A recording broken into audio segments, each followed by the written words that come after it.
Hello, everybody. Welcome back. It's your buddy Orange Hat here to bring you the weekly recap, number 3, episode 3. And thank you to all who have been helping get my watch time up. You guys are freaking awesome, guys and gals. Thank you so much. I have some topics here for you today, and let's get into it. But before we do, if you want to support this channel, if you want to help this channel out, like the videos, share the videos, share the channel out. I'm trying to get the 1,500 before the year is out, and I'm trying to get the 4,000 hours. That not necessarily before the year is out, but if any help or if you can help in any way, that is very much appreciated. My schedule for this week is let's see here. Tuesday theme stream discussing whether or not Rocky 4 and its director's cut, both versions, are Christmas movies. And that will be 1:30 p.m. on Tuesday. The next one will be Tuesday night, rather, the Barroom podcast with my buddy Society Reviews and the others. Wednesday will be the bar room will be 8 p.m. that Tuesday night. Wednesday will be 8 p.m. on Jade Shadow's channel, where we will be talking Gremlins. And Thursday, we will be talking on my channel about Krampus and how much we like that movie. So, also Friday, I will be doing Orange Hat Uncensored, where me and Janet from Another Planet, Bruce from Dick's Division, and Ruben Christopher Haynes are talking about our different topics that we would like to bring up. I mirror that one from Janet's stream, which is pretty cool feature. I'm trying to learn how to do that. And yeah.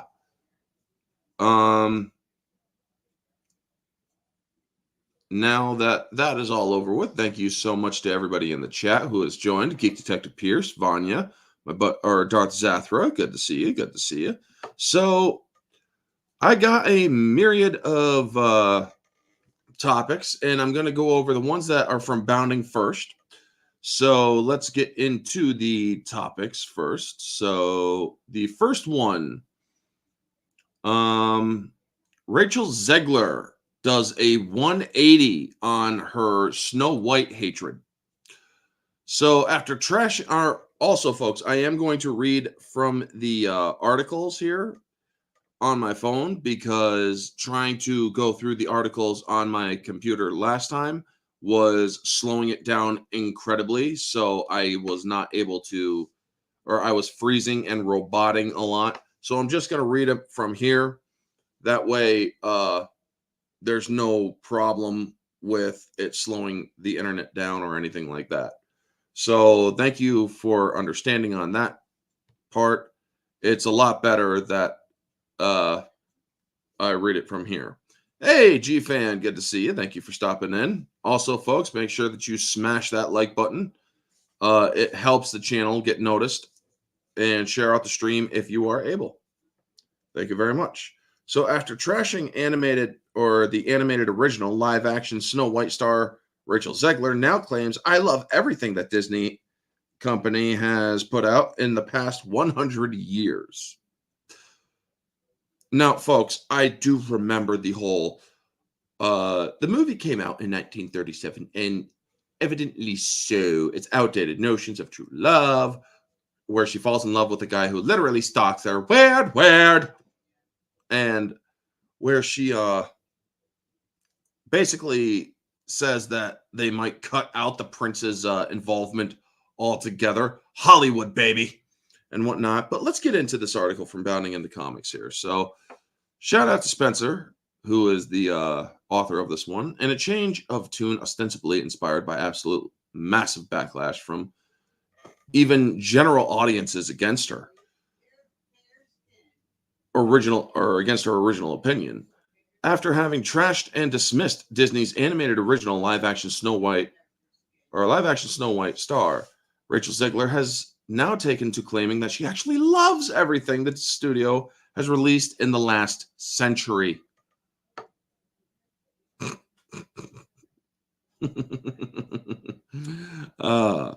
The divisive star of Hunger Games, BSS, offered her updated take while speaking to fellow Disney actress Halle Bailey for Variety's Actors on Actors interview. Well, I could say something inappropriate, but I won't. Twitch should have been gatekept. I will be getting into that, Christian. Just be patient. Alrighty, so following a discussion regarding their experiences in dealing with the criticisms and basically turning it into a giant circle jerk where they stroked each other's egos, Bailey eventually moved to ask her colleague, "You are opening so many doors for your whole community as well. What has this felt like under the pressure?" In turn, Rachel replied by admitted that while she didn't feel some pressure in the role regarding fan expectations, her biggest critic was in fact herself, due to her own apparent love for the House of Mouse filmography, including the animated show Snow White and the Seven Dwarfs film, which kickstarted the company's run as a titan of animated entertainment all the way back in 1937. "The cartoon is so beloved," said Shazam! Fury of the Gods actress to Bailey. "It was the first feature-length cartoon movie," she continued. "It won honorary Oscars. And all these amazing things that happened for that film are the reason that you and I get to sit here today, because it made Disney what it is. Obviously, that's come with a lot of pressure that I have that I've put on myself. Much like Hunger Games, there's a very dedicated group of people who love Disney cartoons. I'm one of them. I love everything the Disney company has put out over the past 100 years. You're a fucking liar, Rachel Zegler. I'm sorry, but your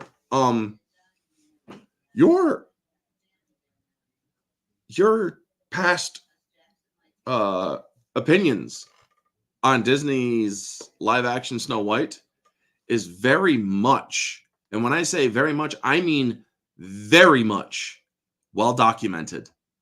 I have it in my channel, very well documented, as other channels, as well as the media, who will try to hide it now that you said this. But anyway, let's continue on. So how do you put little baby Rachel at ease when you're doing that in your career, with what you're doing in your career? She then explained her questions. How is it that you've come to this role and make little Rachel proud? That was really what I used to fuel my emotion on that set, because all the pictures are out there of little me in my Snow White gown. As noted above, this declaration from Rachel Zegler represents a significant shift in her rhetoric towards Disney's animated Snow White, as prior to this meeting, the actress seemed to take every opportunity she could to bury the film for failing to be acceptably progressive by current standards. Basically meaning she don't need no man, the prince is a stalker, the movie is weird, and she's not going to be saved by the prince. Yay. Go power. So yeah, interviewed by Extra following her casting of the Snow White at the at the 2022 D23 event, Zegler proudly boasted the original cartoon came out in 1937, and very evidently so. There's a big focus on her love story with a guy who literally stalks her. Weird. So we didn't do that this time. Does that sound like somebody, folks, honest question, does that sound like somebody who has loved Disney cartoons for 100 years? Or all the hundreds of years of Disney cartoons? Asked if the film would still feature its signature prince in any shape, way, or form, the actress revealed, "We have a different approach to what I'm sure a lot of people will assume is a love story, just because, like, we cast a guy in the movie, offering a quick bit to praise her aforementioned co-star, or in fact, rather throw him under the bus. if you ask me. Andrew Burtnap, great dude. It's one of those things that I think everyone's going to have their assumptions about what it's actually going to be, but it's not really about the love story at all, which is really, really wonderful. And whether or not she finds love along the way is anybody's guess until 2024. Well, now 2025, they pushed the movie back because they have to do extensive reshoots, which makes this movie an automatic flop. All of Andrew's scenes could get cut. Who knows? It's Hollywood, baby. Yeah.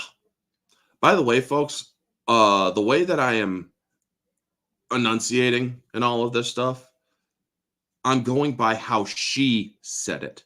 I'm mocking her enunciations of how she gave these quotes to the media. Ultimately, Zegler concluded her thoughts by the time detailing that her take on the story would entail an inner journey that Snow White goes on to find her true self.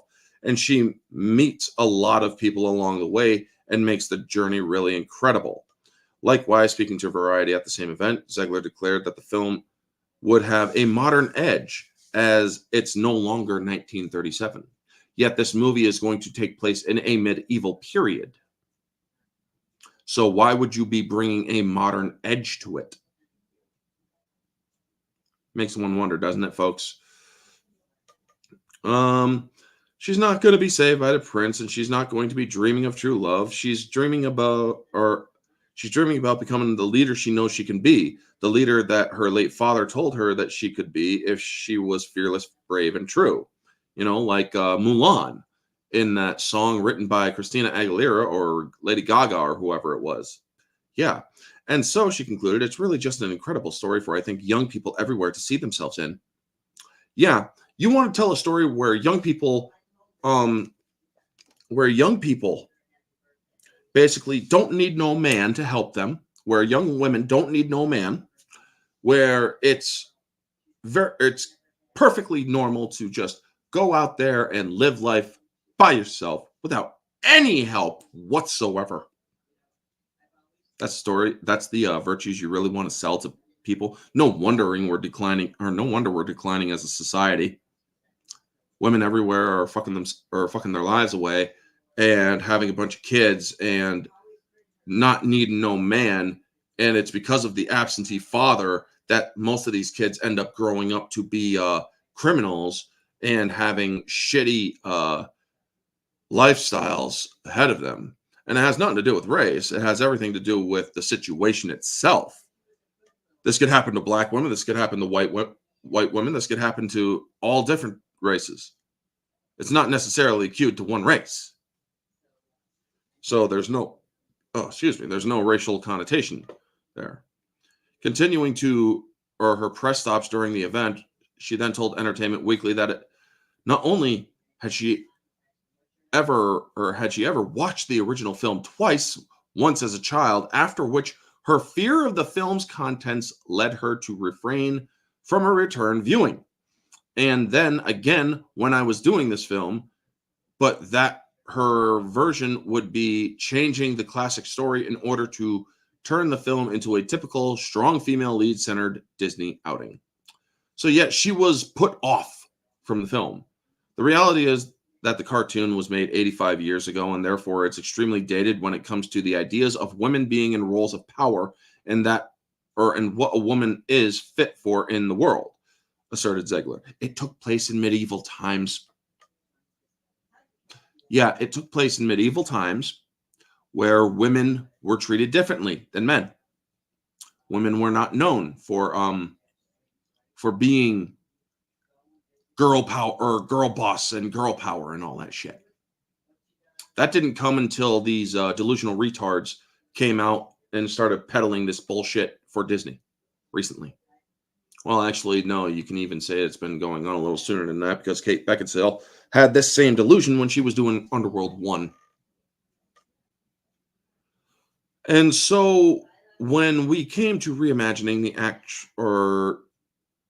actual role of Snow White, it became about the fairest of them all, meaning who is the most just and who can become a fantastic leader. The term fairest of them all, fair means beauty, striking features that convey attractiveness. That was the case of Snow White. Shrek is very good, and Puss in Boots: The Last Wish was fantastic. Yeah, it explains why the parody that Shrek is and what it is about is beloved by many. Exactly, Geek Detective Pierce. Shrek is modern edge in a medieval setting done right. Indeed, it is Christian.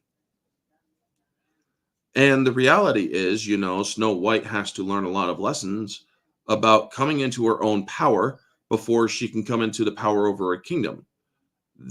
Or she then affirmed. Her co-star Gal Gadot, who also has not done any favors for this movie, mind you. I also called Gal Gadot out for her kind of tanking this movie as well, because she was all about she's not going to be saved by the prince. Okay, so what's the point in watching the movie? Also, the fact that she's not going to be saved by the prince and that she's proactive one, and she's the one who set the terms, is what makes it so relevant to where we are today. It sounds like a script whenever you talk like that, Gal, because honestly, you are a champion for the people of Israel right now. But when you talk like that to promote your stupid ass film that nobody's going to watch, it makes you sound like you're a freaking fifth wave feminazi. So further torpedoing a hole in her claim to love Disney's entire body of works is the noted fact that after calling for the removal of actor Jeremy Renner from the role based on the accusations of substance and verbal abuse being leveled against him as part of a then ongoing and particularly nasty custody battle with his ex-wife Sonny Pacheco, Zegler both walked all over Renner's legacy in the role and the character's history by opining that the new Hawkeye should be a trans woman of color to stick it to the racist, sexist, transphobic garbage monster. And deaf, she further proposed. Proper representation for the incredible deaf, hard of hearing community. A deaf trans woman of color. Yes! So yeah, that's the end of that. So yeah, Rachel Zegler has tried running Gina Carano. Jeremy Renner has shit all over Snow White and made sure to wipe her ass with the original 1937 script. And she made sure to really dig it in there to get all the crap out of her ass when she was shitting all over it. And she expects us to believe that when she says, "Oh, I have loved this," or "I love everything that Disney is doing. I love it all. I've always loved Snow White." Bitch, please. You are saying these things because you were told to by Disney. Because now Disney is pushed the movie back to 2025 in the hopes, they're claiming it's because of the strike, but it's actually because Rachel Zegler opened her mouth to a degree where nobody has any interest in the film right now. And then they're hoping that people's memories will dwindle over time, over a year, and that it will, or her words will be forgotten and lost to the ether. I'm sorry, but I intend to, as often as possible, remind people exactly of what Rachel Zegler said. And no matter how much lying she does in the meantime, her real opinions are that she hated Snow White and that she wants to ruin a beloved story that is timeless and that has done more for women than she ever will. So yeah, folks, moving on to the next banner and to the next story. So I get this thing back up. There we go. So yeah. Let's see here.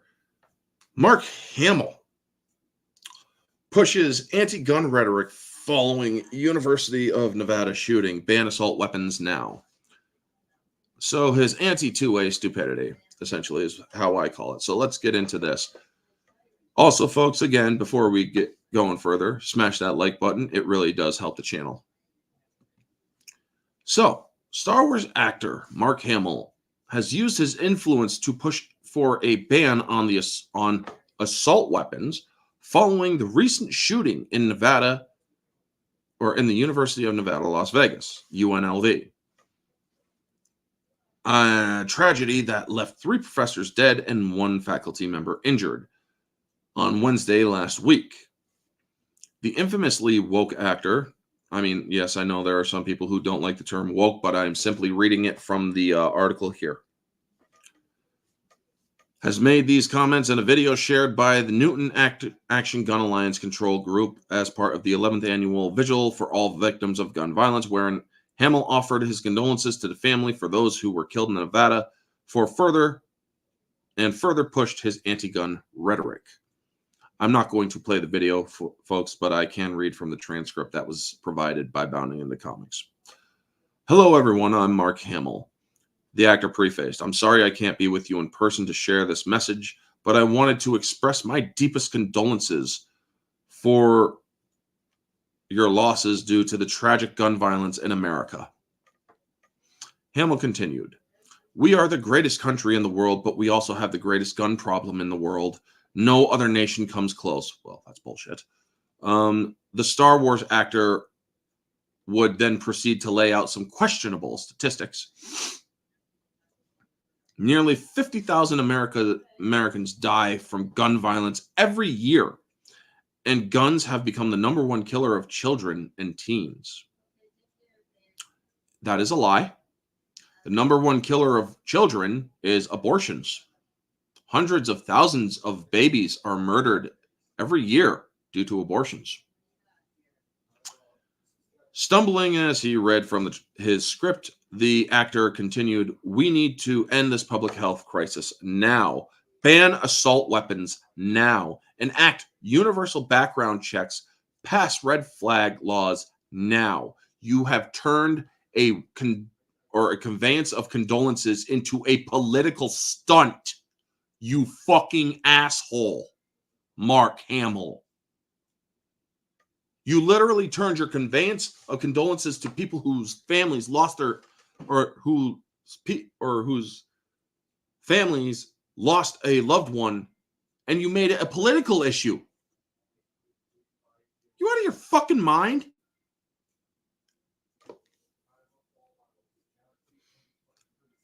I mean, seriously. It gives me great hope that you're there in Capitol Hill trying to create change. And I thank each and every one of you for being there for honoring your loved ones and taking action to protect the lives of all Americans. And here's the thing. I'm going to get into what I got into during Orange Hat Uncensored last Friday night. Before concluding, he further asserted, I know this work isn't easy, but you're on the right side of history. No, you're not.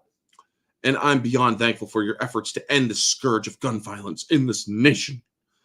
Unsurprisingly, Hamill did not bother to check his facts, claiming that nearly 50,000 Americans die from gun violence every year was not even close to the real number.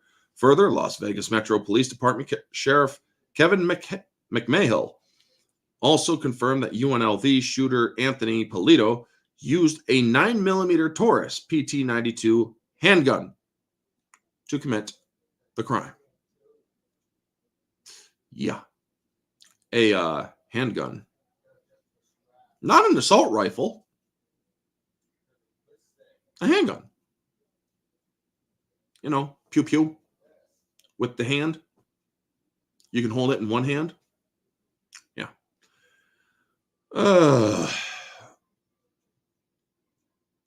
As someone who once said, as a person who works at a gun factory, evil, of course not. The problem is the person using it for evil. Yeah, very true. Hey, Riot Kitty, good to see you. Thank you for stopping in. There it is. Mark Arkham. Dude, Christian, you just won the internet for that, dude. Like, seriously, Arkham. Mark Hamill. Oh, my God. Wow. Very well done there, dude. Very well done.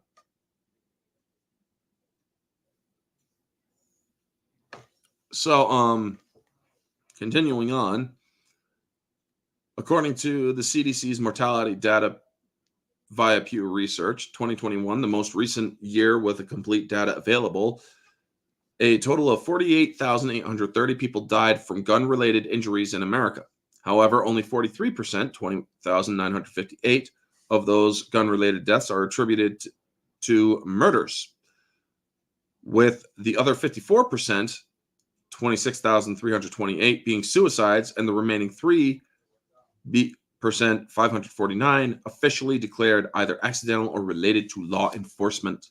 Not well, that 549 as of 2021, only 3% of gun deaths were attributed to cops. Kind of destroys a certain narrative, huh? Doesn't it? Yeah. Let me know your thoughts on that, folks. As of October 2022, Breitbart News reports that the FBI released the Uniform Crime Report, or UCR, which revealed that more people in America were beaten to death than killed with rifles, otherwise known as assault weapons, showing that 447 people had been killed with rifles and 461 were killed with personal weapons like hands, fists, legs, and so on. Hamill would also share the video to his own profile on X, which prompted the response from users, with some taking issue with the actor's push for a ban on assault weapons and others pointing out his hypocrisy. The greatest gun problems come from governments that ban guns, noted, being libertarian, and adding, we don't have a gun problem, we have a moral problem. You know, that's not exactly wrong. It's actually quite true when you think about it. Ex-user Sparty8607 asserted everyone should own a gun, open carry everywhere. Alluding to Hamill's most iconic character, Luke Skywalker, the user would then go on to illustrate how the young rebel was able to stand up against the Galactic Empire. Rhetorically inquired, did that help Luke? America was built on the right to self-defense, pointed out a political cartoonist, George Alexopoulos. Every household should have at least 8 or 1 gun, like a basic utility. You just get more and more insufferable with age, asserted another, further lamenting, I miss when you were just the cool Jedi dude. Sigh. Pointing out Hamill's hypocrisy in an incessant anti-gun stance, another shared a picture of the actor being escorted by his guards, writing, does this mean you'll be giving up your armed bodyguards for you and your family? If not, why should I give up mine? And yes, there is it's as if you're saying, my guns, these are not the guns you're looking for, the ex-user mocked, alluding to one of the famous quotes from Star Wars. And yes, there is a picture here, folks, that shows Mark Hamill with armed bodyguards. So yes, that's the end of the article. Now, again, folks,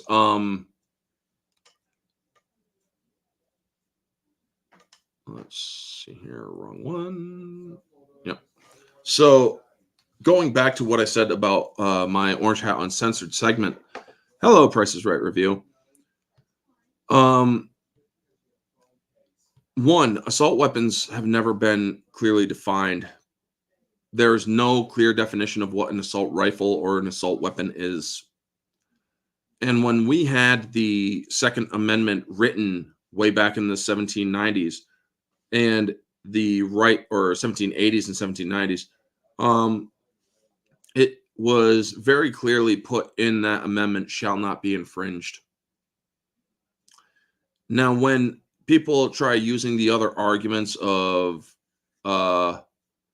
background checks, the law of the land, which is the Constitution itself, the law of the land, any law that contradicts the law of the land and the Constitution in any way is automatically null and void.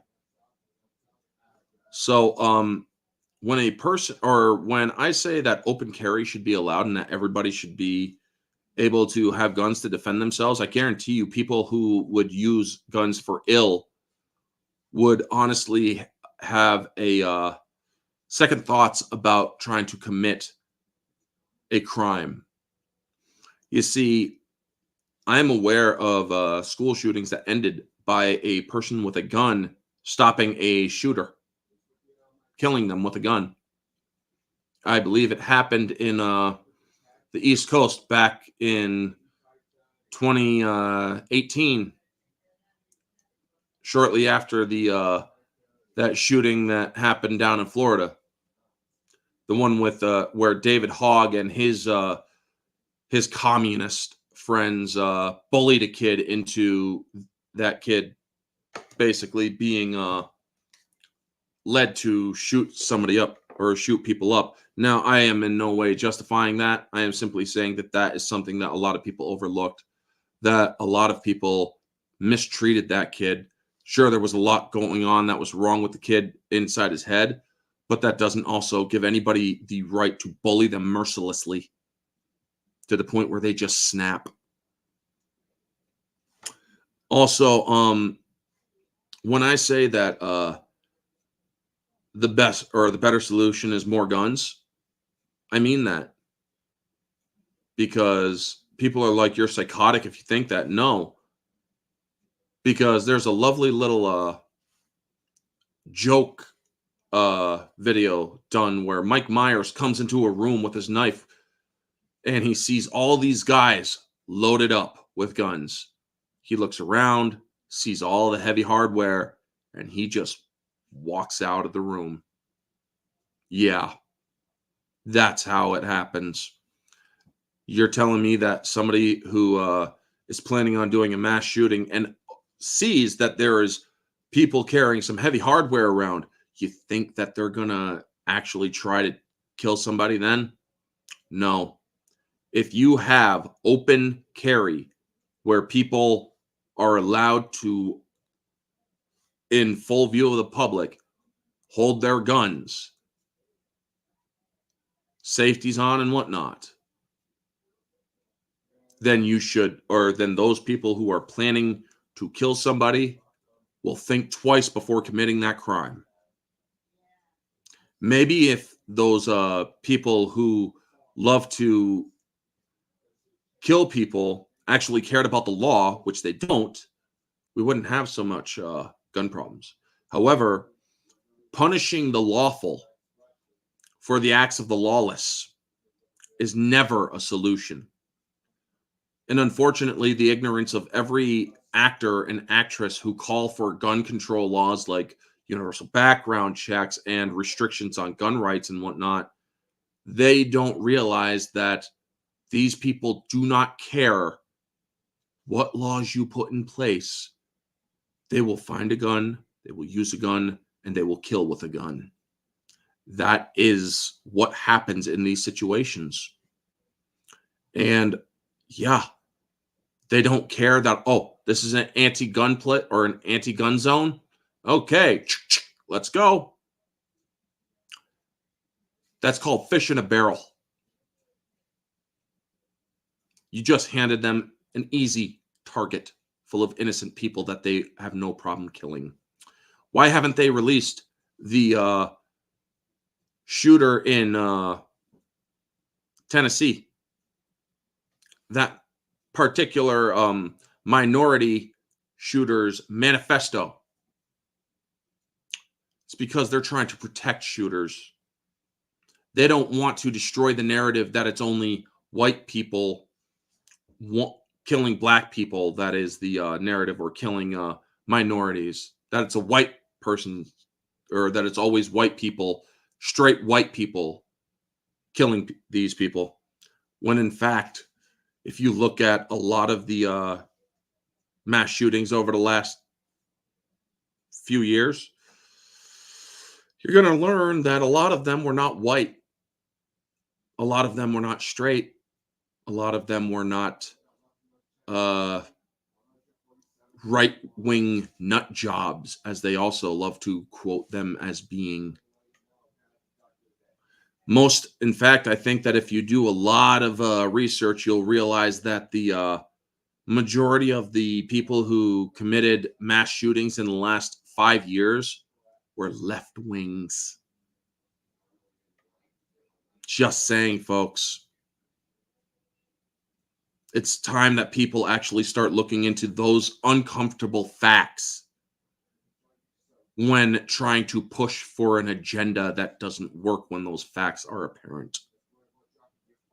So let's get into another topic, which is Twitch. There's been a lot of stuff going on with Twitch recently, folks. So let's switch the banner over to that.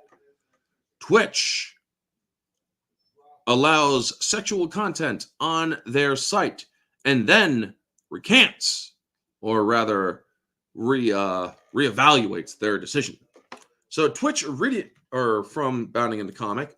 Now, the funny thing about this, folks, is I actually was doing a video the other day where I was calling out the fact that I had destroyed my Twitch account. It is still destroyed. I will not reinstate it. Is the fact that these Twitch people, how they allowed this stuff, and even though it was blatant violations of their policies, and instead of enforcing them, they relaxed these policies and allowed even more heinous predatory sexual actions to be conveyed on a streaming site that is mostly used by teenagers and children. So yeah, there's that. And then after people like me and others started leaving that platform for other platforms that won't allow it, yeah, they decided, we may have made a mistake. Yeah, well, too bad. I'm not coming back. Fuck Twitch. No pun intended. So let's get into this thing here from Bounding into Comics. Twitch immediately reverses course on loosened sexual content policy. Depictions of real or fictional nudity once again banned. So following a reported outpouring of community concern against the controversial changing of their primarily teenage male-occupied platform, Twitch has announced that they will be doing a full 180 in recent relaxation of its sexual content policies.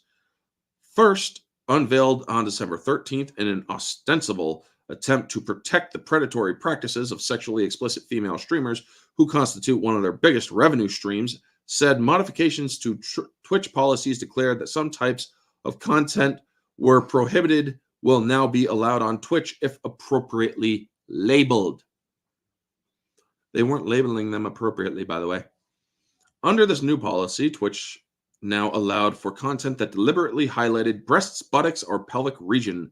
This first change specifically made because the site believed the former sexually suggestive content policy was out of line with industry standards and resulted in female-presenting streamers being disproportionately penalized.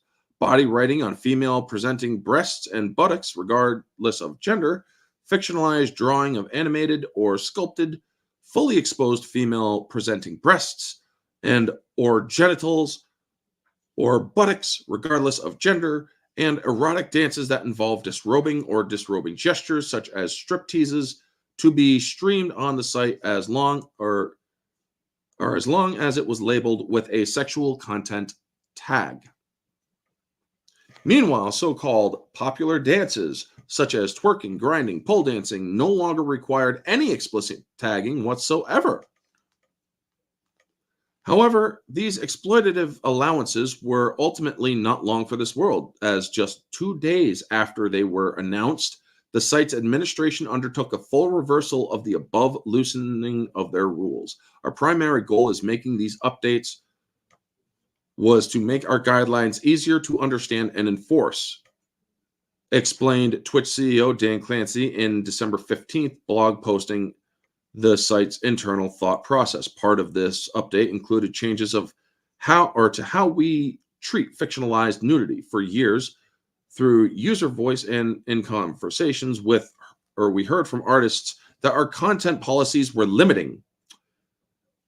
In making this update, we were allowing to be responsive to these requests and allowing the thriving artists community on Twitch to utilize the human form in their art. Noting how much of the new content created under the updated policy had been met with community concern, Clancy then admitted there were concerns we share. Upon reflection, we decided that we went too far with this change. Yeah, because as I've been saying about entertainment since Cuties came out, if you continue to normalize this sexual stuff, you are eventually going to be exposing this to kids, and that should never be allowed. You have people on Twitch who are freaking porn stars, who are on OnlyFans, who have porn videos that are easily accessible because there are websites that whose only firewalls are do not pass here unless you are above the age of 18. A 6-year-old can click I am 18 and be allowed in these websites. I mean, I would show you guys, but I would get kicked off of YouTube if I did that. So, continuing on. To this end, the Twitch executive revealed, effective today, we are rolling back the artistic nudity changes. Moving forward, depictions of real or fictional nudity will not be allowed on Twitch, regardless of the medium. Offering 2 further clarifications regarding the reversal, Clancy affirmed that both the restrictions does not apply to mature rated games and we aren't making other changes to the updated sexual content policy. It will take a few days for both this blog and for the new community guidelines to be translated. While I wish we would have predicted this outcome, part of our job is to make adjustments that serve the community. I apologize for the confusion that this update has caused. So yeah, here's the thing. People like Morgue Pie, Strawberry Tabby, and all those people, they should not be allowed to put this shit on Twitter or Twitch. You allowed people who have porn backgrounds to become content creators because, yes, it is very lucrative and it is a high revenue stream. Sure, you get lots of money. Sex sells. That are sex, tragedy, both are big sellers. You get a lot of money from it. But these women also have OnlyFans pages where they show themselves doing a lot more than just topless streaming, playing games. There was a woman called Nova Patra who was on Twitch doing a stream that she forgot to turn off her stream. And, well, she decided to relieve some tension, so to speak.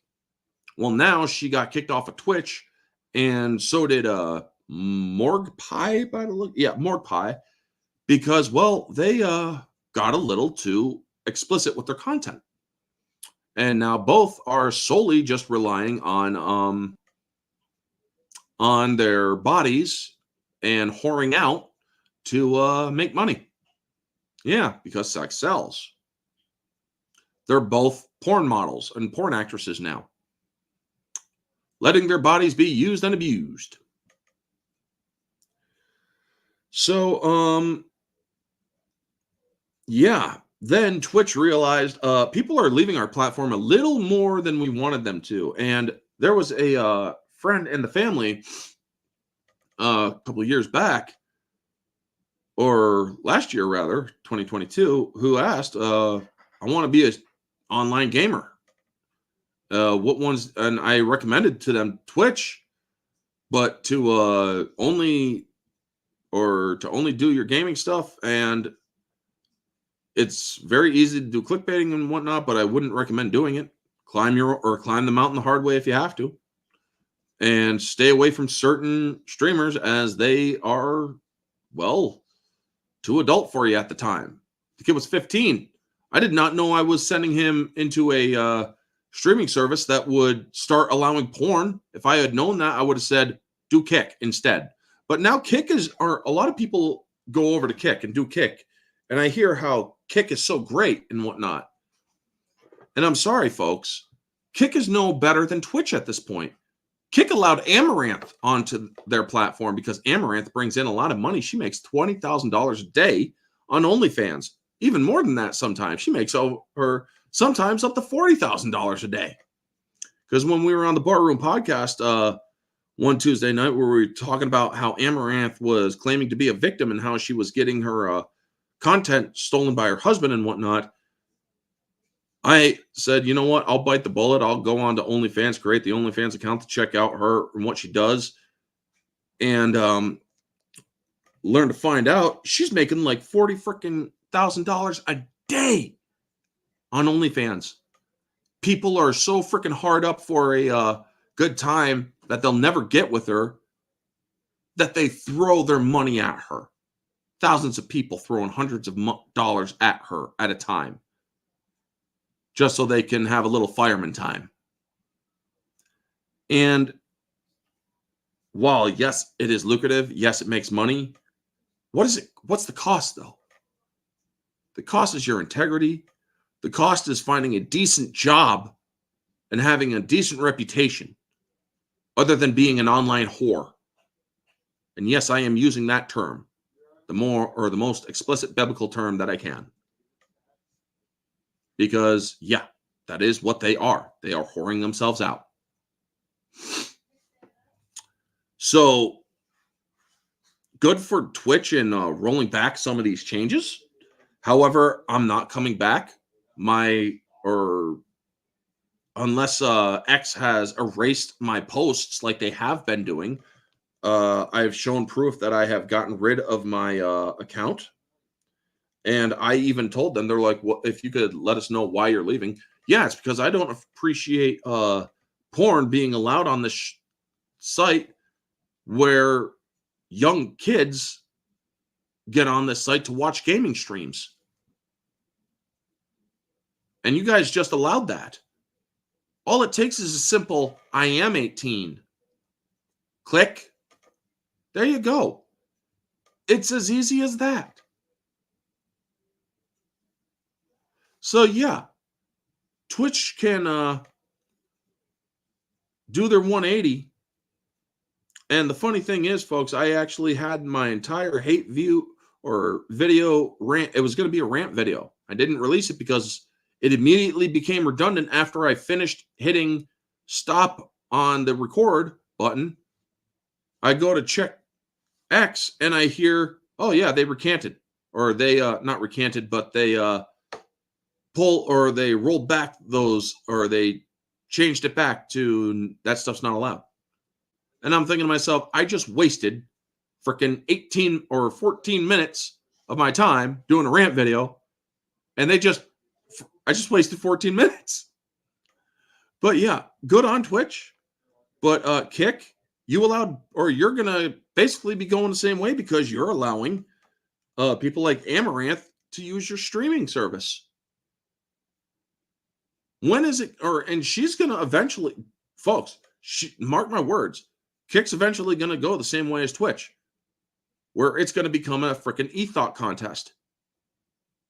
Right now it isn't, but it will eventually. No doubt it's going to happen. I hope it doesn't. I would hope to be proven wrong.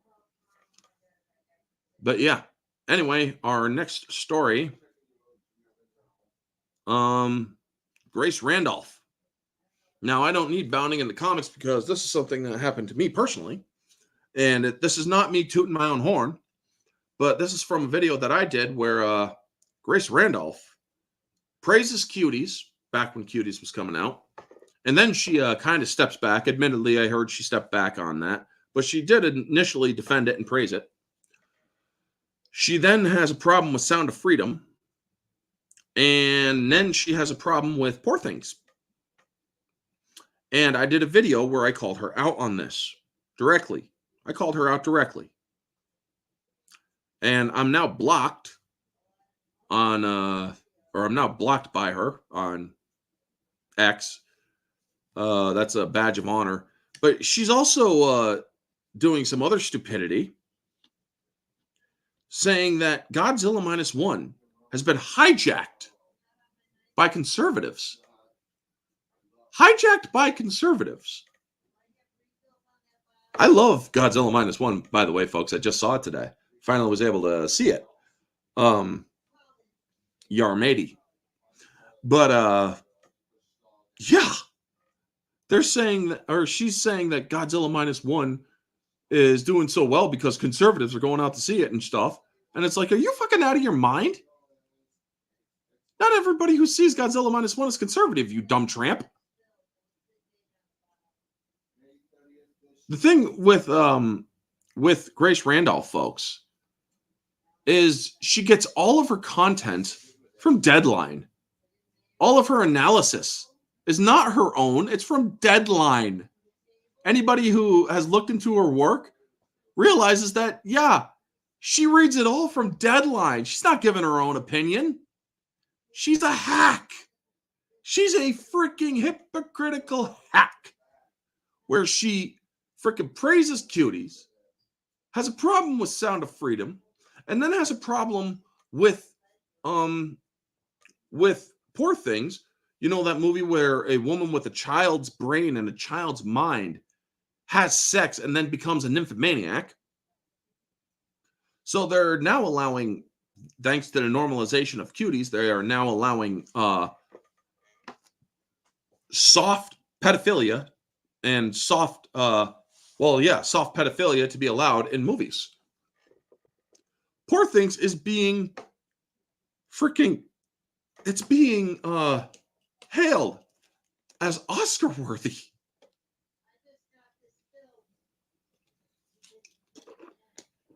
Yet she has a problem with Sound of Freedom because Sound of Freedom calls out the sexualization of children as an evil practice.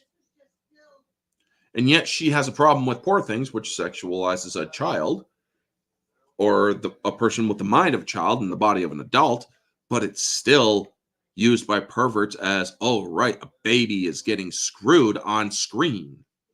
You fucking perverts. And yet, she thinks that she is this big shit 900K YouTuber. Obviously, a 1.4K YouTuber got her pissed off because they had the balls to call her out on her hypocrisy. So yeah, Grace Randolph, you are nothing but a hack. Instead of using Deadline as your go-to, you know, Deadline, honestly, I think you should actually block her from your from accessing your website. See how well she can do objectively, review these movies herself, cover these things herself, and stop using talking points from other media sources. I have my own opinion on situations. When I read from Bounding into Comics, it's because they put it in a comprehensive way, but I also do my best to give my own opinions on it. I'm giving my opinions on what I am reading, yes. And yes, I use other media, sure. But I'm not claiming it as my own. I use other media because I am reporting what the media is reporting so that people are informed. And yes, I give my opinion on it too. I think that everybody should have an opinion on these things. But Grace Randolph, being the hack that she is, claims that all of her analysis is her own when she gets it from Deadline. And she's saying that for Godzilla Minus One has been hijacked by conservatives, and that's why it's doing so well in the box office. 2 movies. I have not yet seen Sound of Freedom. I own it. I have not yet seen it.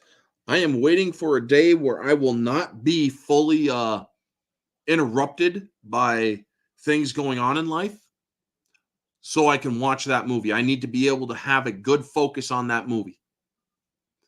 And I know that before I go to bed tonight, I'm also going to watch Godzilla Minus One again. I'm going to head out to watch it again. But I wanted to cover this because, Grace Randolph doesn't like being called out for her hypocrisy. And not only that, she is a complete hack. And I think that anybody who tries to claim this stuff for herself should honestly be ashamed. And I think that Deadline really does need to maybe block her from accessing her or their website. Maybe then she can try using her own merit and her own skills and do her own analysis. Get out of your fucking house and go to the theaters, you mook.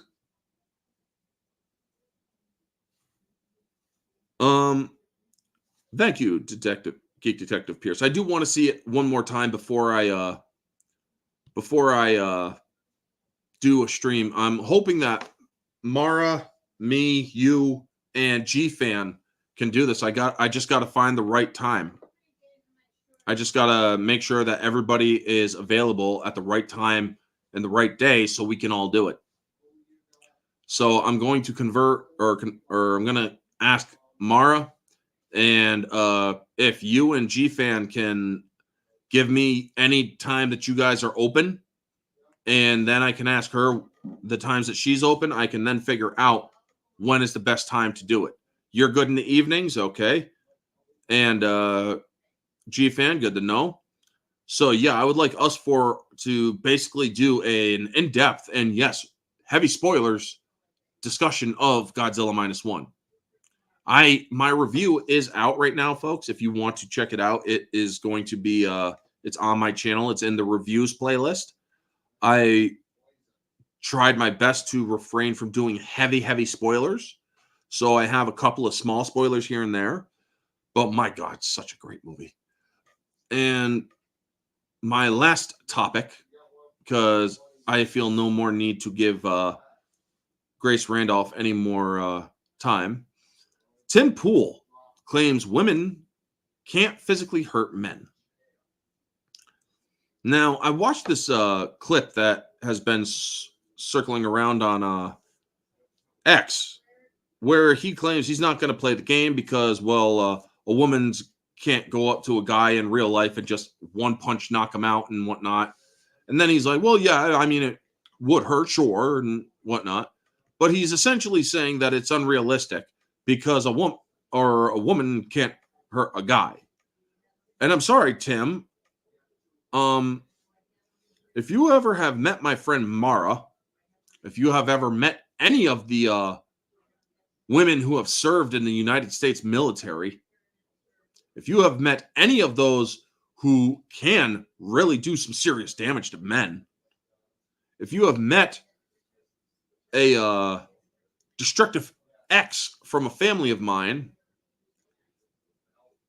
yeah, women can indeed hurt men. Physically, emotionally, verbally, mentally.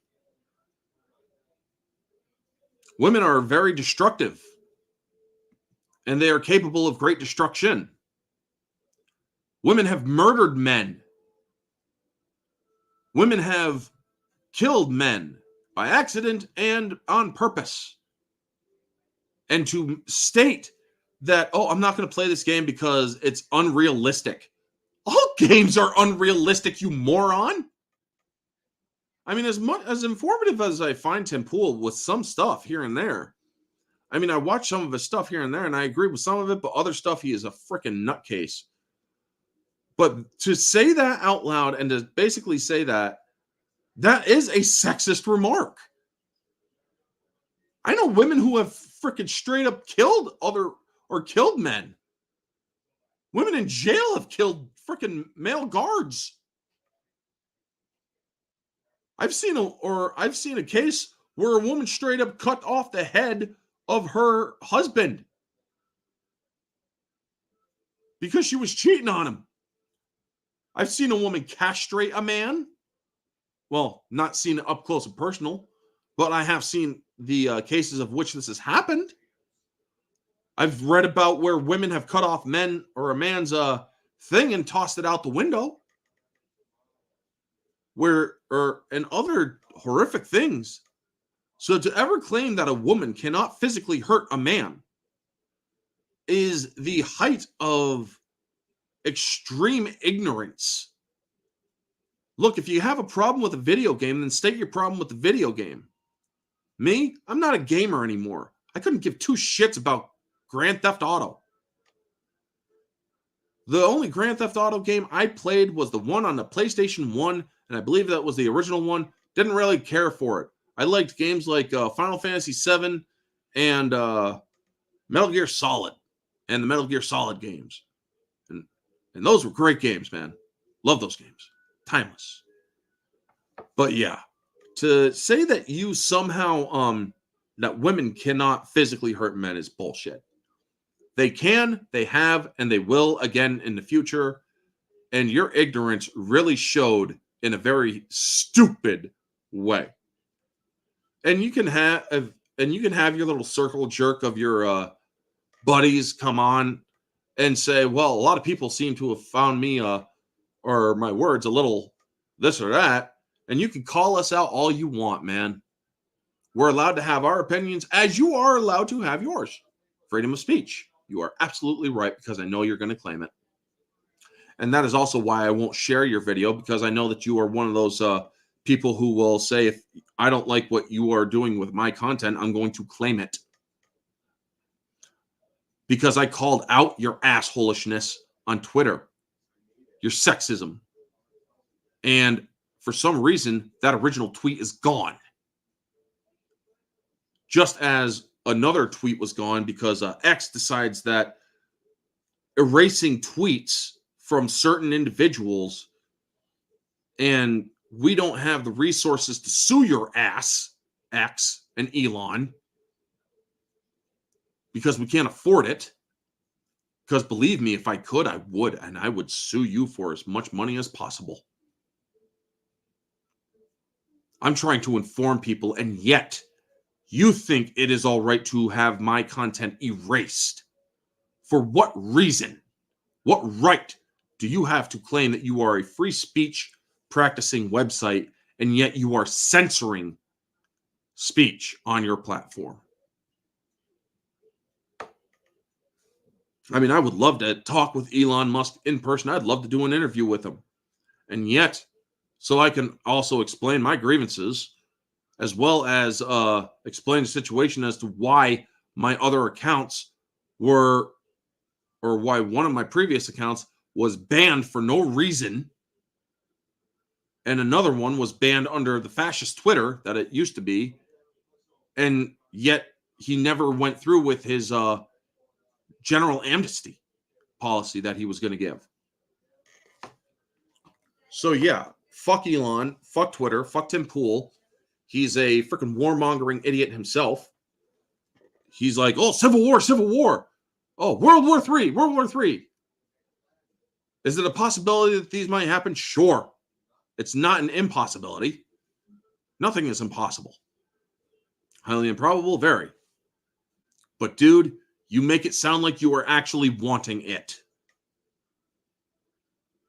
While you sit back in your freaking hideaway compound, wherever you are, and you are basically not willing to do any of it yourself, but report on it.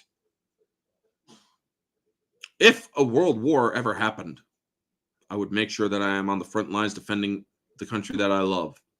If a revolutionary war were to happen, I would be on the front lines protecting the country that I love from the people who have tried to destroy it from within. I am not hoping for them or for those situations. I never will, because Americans should never kill Americans. But Tim Pool and Daily Wire and them, I find very little information that is useful coming from them. They are useful for some information, sure, but most of the time they are giving their own biased opinions that sometimes fall on the right side of facts and sometimes are just nothing but freaking ego masturbation. And that's all I really have to say about all of that, folks. Thank you so much to everybody who has been in the chat. Geek Detective Pierce, Riot Kitty, GFan84, Price is Right Review. Who else? Vanya, Christian Freights, and who else? I believe I did say Riot Kitty because I saw her in here. Darth Zathra, thank you for tuning in. And many others. You guys are freaking awesome people. Thank you to everyone who has been helping get my watch time up.